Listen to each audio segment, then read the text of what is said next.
is a 10 News Update. Hello, tonight on 10 News, first at 5. The southeast braced for a battering by near cyclonic conditions as a powerful storm lashes the coast. Another league sex scandal, this time involving Melbourne Storm players. Face-to-face apologies from the Premier and his Indigenous Minister over Winegate. And the royal family on edge over new Princess Diana tapes. In sport, Laura Davies fires at the Australian Open, the Bulls on top against the Blues. And Michael Schumacher sets the pace at the Australian Grand Prix.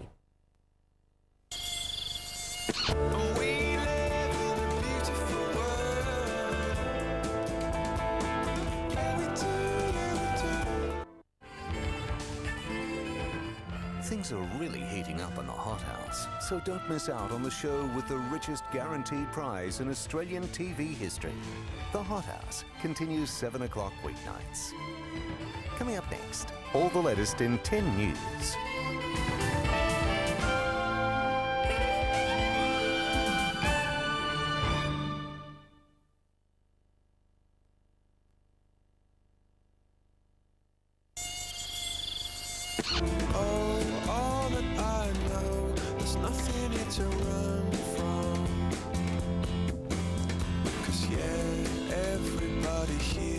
Somebody to lean on. Yeah, I think I will. I might be. I'm not sure who you're talking to, George. Me or... Oh, how you going? Goodly?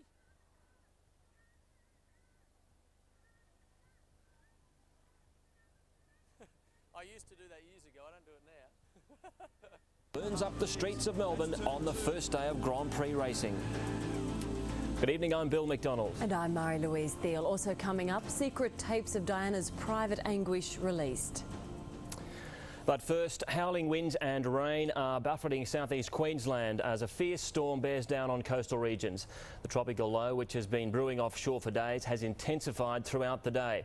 Now, 10 reporter Dan Nolan, as we can see, is right up there in the thick of things on the Sunshine Coast. Yes, Bill, I'm actually at Buderim where it's cold and wet and windy. The wind's just died down in the last sort of 10 minutes, but it's been miserable weather up here all day. And late at some stage this afternoon, the conditions really did become cyclonic. And it is predicted to get worse during the night. At Mooloolaba, the winds down there are strengthening into gale force winds. There's signs all over the beach warning people not to go in there, but still some boogie boarders went out there for a paddle. And some of them paid the price for that with some pretty spectacular wipeouts. Thankfully, there's no injuries to report as yet. Businesses down there are doing it tough. Most of those closed for the day today. Those that stayed open, they may as well have closed because there was no customers anyway. Construction sites also shut down around lunchtime. Most of them took a long weekend and took it a bit early. Yeah, I was going to say, Dan, it doesn't look great, so it would have pretty much shut the place down, wouldn't it? It certainly did. I mean, it was even too wild for the animals up here today. Australia Zoo had to shut its doors at 1 o'clock. The Port of Brisbane has also closed. There's going to be no ferries going to or from Moreton Island or Stradbroke Island, so they're going to be effectively isolated until further notice. The harbour master isn't allowing any ships in or out of the Brisbane River. There's currently 5. They're docked and waiting to get out, while about 50 kilometres off Caloundra, there's a massive cargo ship waiting to get in.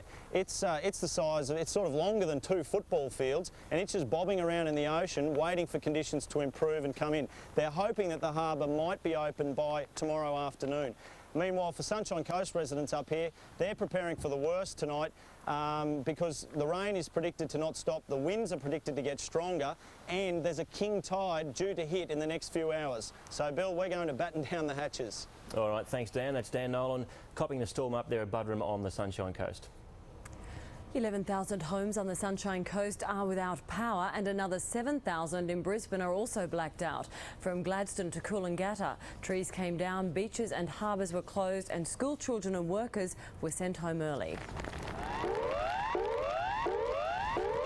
It may not be a cyclone by name, but certainly by name. Martine Griffiths, 10 News. We'll have a full report on today's racing later in sport. But next, poll jitters for the Howard government. A locust plague hits farmers on both sides of the Queensland border. And our Oscar-winning animator Adam Elliott still celebrating. to swim across the straight. Remarkable. Very good. Talking of sport, Brad's down in Melbourne now where the Grand Prix is happening this weekend, and you really have picked a great place to be weather-wise, I tell you. Oh, hot yesterday, fantastic today. The music's playing, everyone's out having a quiet drink, as you do on a Friday night. Coming up after the break, the NRL takes no action over Darren Lockyer's rape joke.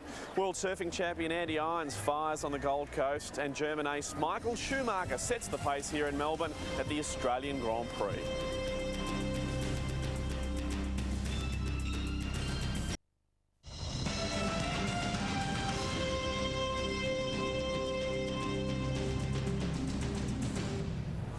Welcome back to Melbourne, where Michael Schumacher has made a mockery of suggestions his time at the top of Formula One is over.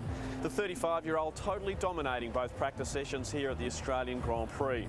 Only Ferrari teammate Rubens Barrichello was able to get close.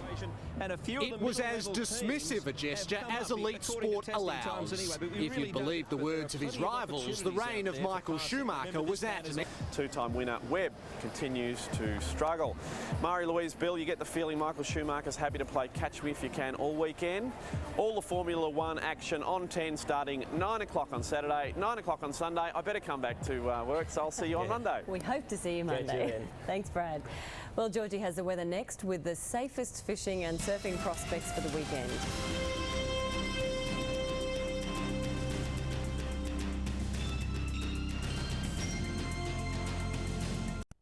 This weather report is brought to you by Australian Pensioners Insurance Agency, a company that gives you understanding, not just insurance.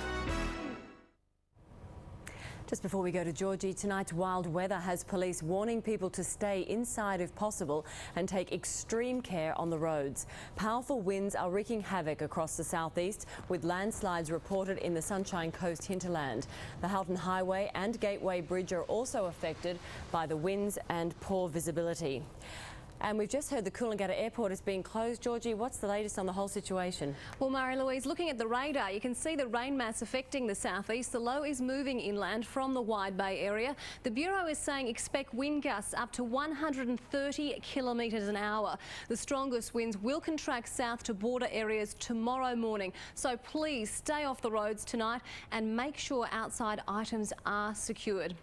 The weather in the city right now, well, it's wet, windy, and we've got almost 100% humidity. The rain and winds picked up throughout the day. We reached a top of 25 degrees, 3 below average after a low of 21. Now, some of the heaviest falls were north of Brisbane. More than 100 millimetres has fallen at Nambour, winds gusting up to 120 kilometres an hour. Good conditions for those chasing mud crabs throughout the lower reaches, of course, the Maroochy, Noosa up on the Sunshine Coast. That will be the best bet, especially after the recent rain. Play safe on the waterways. Have a top weekend, and I'll catch you all again next week. Thanks, Paul. And before I go, congratulations to this week's winner of the Kickback with 10 competition. Terry Byrne has won $10,000 cash, compliments of all of us at 10. What a great way to start the weekend. There are more chances to win cash and prizes.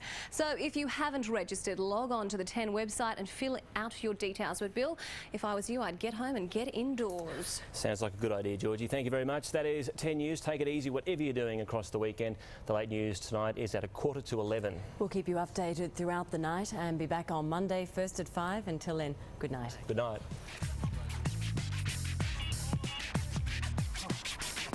The players, as we understand it, will be completely vindicated. I imagine how many Canterbury are going to win. I regret saying it. You know, I was not trying to trivialise the situation. You know, like I said before, I have not forgotten how serious the situation is.